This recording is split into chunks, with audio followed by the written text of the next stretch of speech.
Siobhan Mulligan. I'm a third-year DFA creative writing student in the School of Critical Studies. And today I'm going to be talking a little bit about finding your voice as a practice researcher. So we're going to go over what practice research is, just so we're all on the same page. We'll talk about imposter syndrome and the practice-based PhD.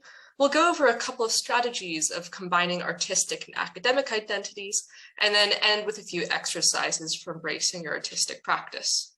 So, what is practice research?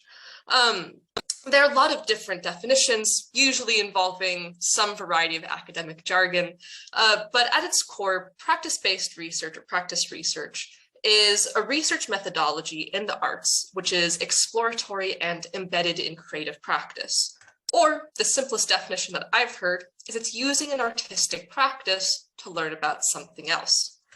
A practice-based PhD often comes in two parts: a creative work, such as a novel, a collection of poems, a dance performance, something like that, as well as a critical exegesis, or a collection of essays, which contextualize the creative work in its field and show how the creative work makes its original contribution to knowledge, that kind of phrase we throw around a lot with PhDs.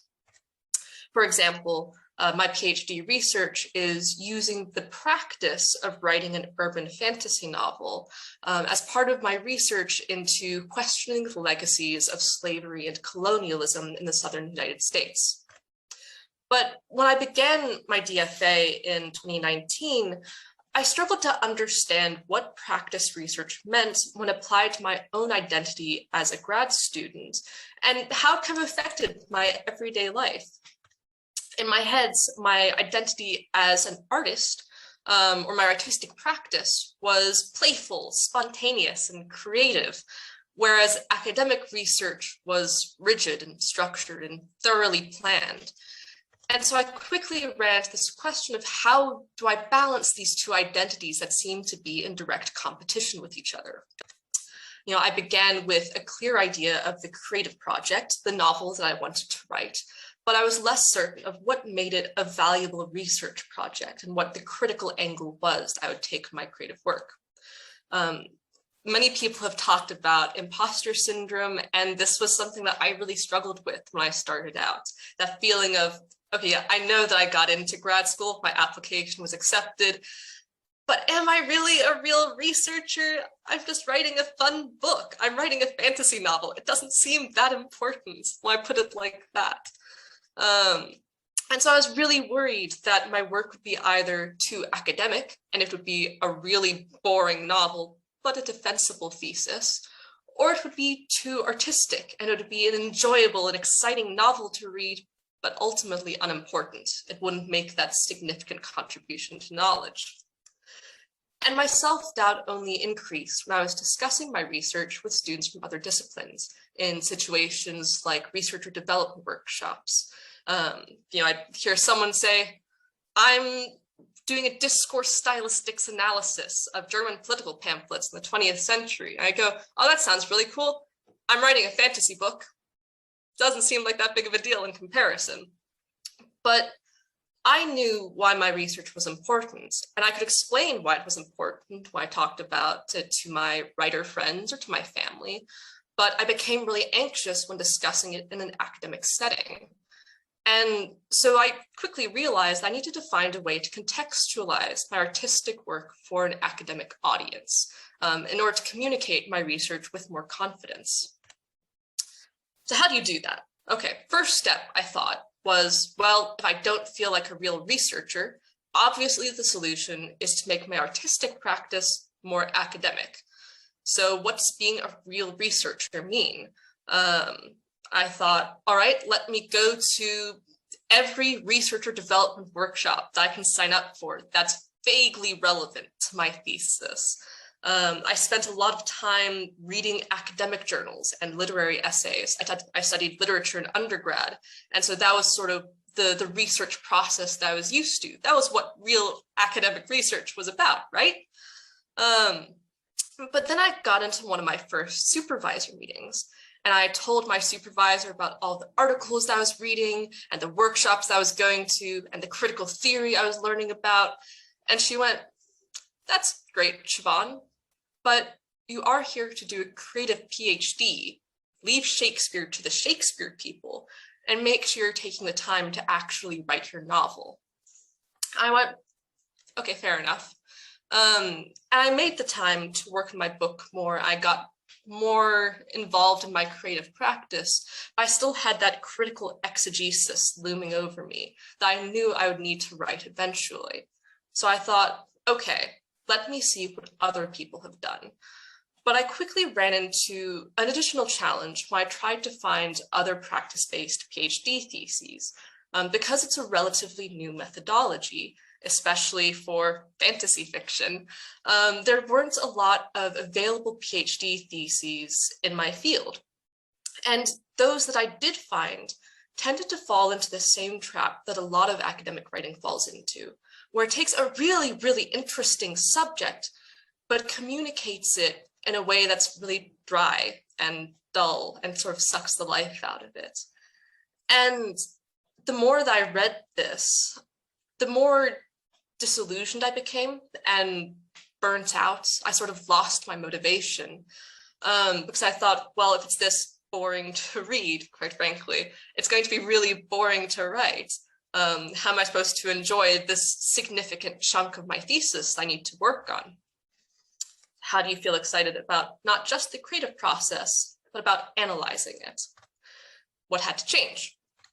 Well, I realized that I didn't need to make my artistic practice more academic. I needed to make my academic research more artistic. The first step to doing that was embracing the practice in practice research. And this is sort of what I'd done after my supervisor's advice. But it was only after I'd finished a first draft of the novel that I could really look back on it and see the ways in which my creative practice had influenced the direction of my research. My research question changed over the course of my first year, as many students do.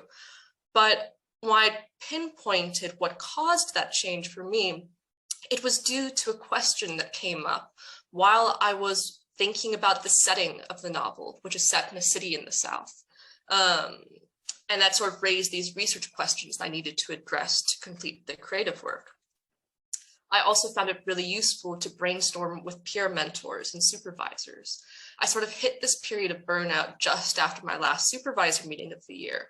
And so I reached out to a friend of mine who is a year ahead of me and who had already completed her critical exegesis.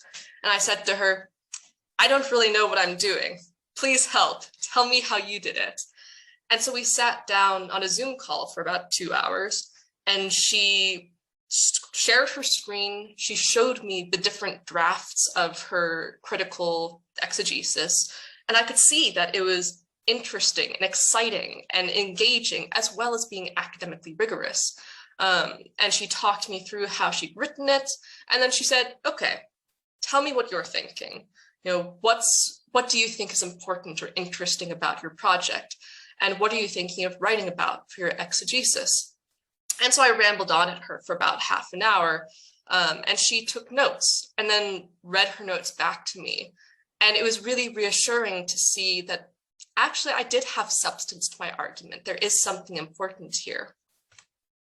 I would also really encourage you to read about methods out with your field. Because I'm studying creative writing, I assumed that the field or the methods which would be most relevant to me would be the methods that came from literary theory and literary studies.